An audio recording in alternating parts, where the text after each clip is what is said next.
வீட்ல ஒரு சூப்பரான கோய் மீன் குழம்பு வைக்கணும்னு ஆசையா? ஆனா அது எப்படி எப்பவும் ஆரோக்கியமா செழிப்பா வச்சுக்கிறதுன்னு தெரியலையா? வாங்க நேரா விஷயத்துக்கு போவோம். இன்னைக்கு நாம பார்க்க போறது கொல்லைப்புறத்துல ஒரு அருமையான நீர்வாழ் சூழலை உருவாக்குறதுக்கான சில முக்கியமான ரகசியங்களை பத்தி தான். நிறைய பேரு ஆசையா கோய் மீன் குளம் அமைப்பாங்க. ஆனா கொஞ்ச நாள்லயே அது பெரிய ஃபெயிலியர்ல முடிஞ்சிரும். ஏன் தெரியுமா? ஆரம்ப காலத்துல பலரும் செய்யற மிகப்பெரிய தப்பு முழு கவனத்தையும் மீன்கள் மேலேயே காட்டுறதுதான். ஆனா அந்த தண்ணியோட சிக்கலான வேதியியல் தன்மைய, அதாவது கெமிஸ்ட்ரிய பத்தி சுத்தமா மறந்துடுவாங்க. அதுதான் குளத்தோட வீழ்ச்சிக்கு முதல் காரணம். டாக்டர் பாப் பாஸோ ரொம்ப ஆழமான ஒரு விஷயத்த சொல்லியிருக்காரு. ஒரு குளத்தை உருவாக்கும் போது நீங்க ஒரு முழுமையான வெளிப்புற உயிரியல் சூழலுக்கே பொறுப்பேற்கிறீங்கங்க. இது 100க்கு 100 உண்மைங்க. நீங்க வெறுமனே சில மீன்களை மட்டும் வளர்க்கல, உயிரோட்டமுள்ள சுவாசிக்கிற ஒரு முழு பயாலஜிக்கல் சிஸ்டத்தை மேனேஜ் பண்றீங்க. அதுதான் நிஜம். சரி, இன்னைக்கு நாம கவர் பண்ண போற முக்கியமான 5 விஷயங்கள் இதோ. 1. சரியான சூழலை உருவாக்குதல். 2. குளத்தின் வடிகட்டுதல் முறைகள். 3. pH வீழ்ச்சியை சமாளித்தல். 4. ரசாயனங்கள் சேர்ப்பதை நிறுத்துங்கள். அப்புறம் 5. கோய் மீன்களை ஆரோக்கியமாக வைத்திருத்தல். ஒரு குழிய தோன்றதுல ஆரம்பிச்சு மீன்களோட ஆரோக்கியம் வரைக்கும் முழுமையா பார்க்க போறோம். சரியான சூழலை உருவாக்குதல் அடித்தளமே முதன்மையானது.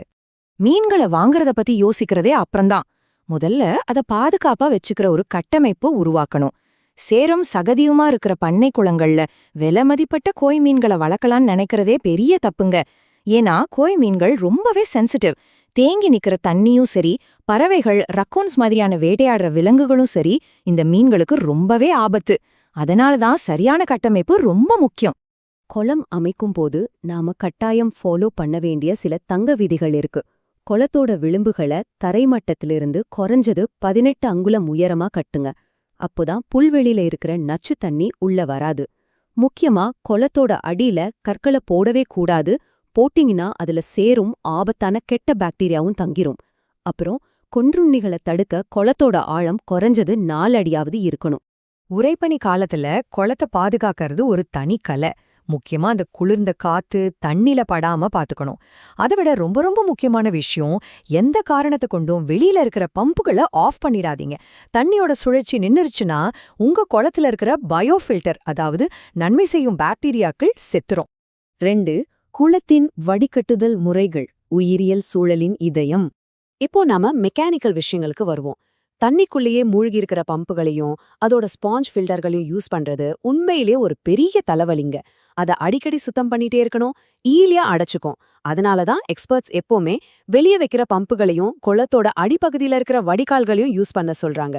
அதுதான் வருஷம் முழுக்க எந்த பிரச்சனையும் இல்லாம ஓடும். ஃபில்ட்ரேஷனை பொறுத்த வரைக்கும் சில விஷயங்கள்ல காம்ப்ரமைஸே கிடையாது. கோய் மீன்கள் நிறைய கழிவுகளை உருவாக்கும். அதனால உங்க குளத்துல இருக்கிற மொத்த தண்ணியையும் ஒவ்வொரு மணி நேரத்துக்கும் ஒரு தடவை முழுமையா ஃபில்டர் வழியா சுழற்சி செய்யற அளவுக்கு உங்க பம்புகளும் குழாய்களும் ரொம்ப பவர்ஃபுல்லா இருக்கணும். இதுல எந்த தளர்வும் இருக்கக்கூடாது. 3.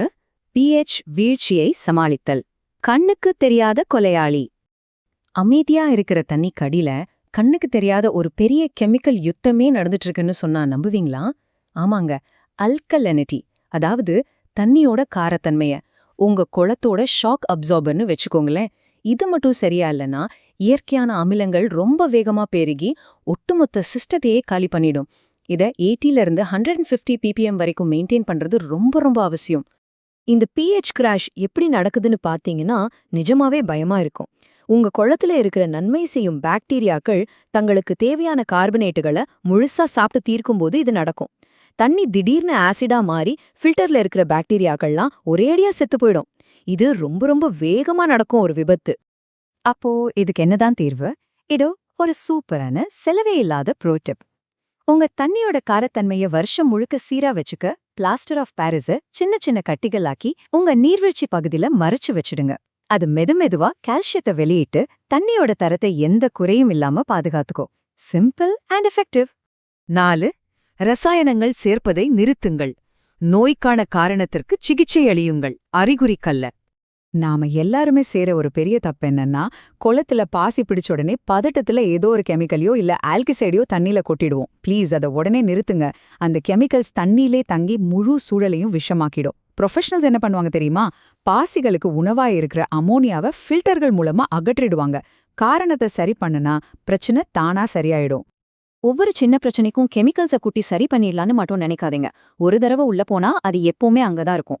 குளோரின் நீக்காத சாதாரண குழாய் தண்ணியை யூஸ் பண்றதோ இல்ல குளத்துல ஆன்டிபயோட்டிக்களை போடுறதோ உங்க நன்மை செய்யும் பாக்டீரியாக்களை அடியோட அழிச்சிடும். கடைசில அது மீன்களுக்கே மூச்சு திணறல உண்டாக்கிடும். சரி, வேறு எதுவுமே சேர்க்கக்கூடாதான்னு கேட்டிங்கன்னா ஒரே ஒரு விதிவிலக்கு இருக்கு.